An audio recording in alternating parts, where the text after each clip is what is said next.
तो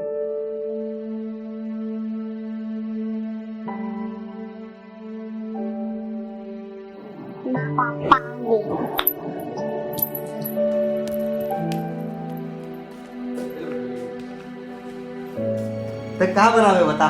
मछली ले आओ जी, आज मछली खा लेते हैं, नंबर दिन होके नहीं खाई। बाबू कुकरी खाबो।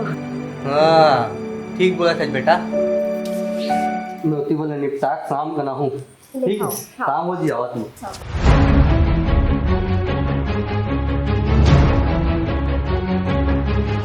कुकरी खाओ रे, मजा आ गया। चलो कुकरी कर जा रहे नहीं है यार कुकरी कर्जा चढ़ गया हमारे ऊपर।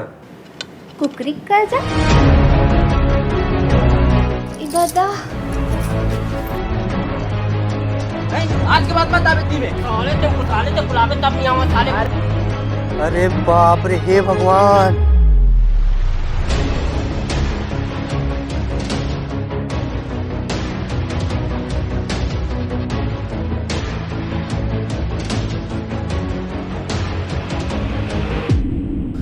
थोकन ते लेट हो गई, 1 घंटा पहले बुलाई तेज ते बात जती।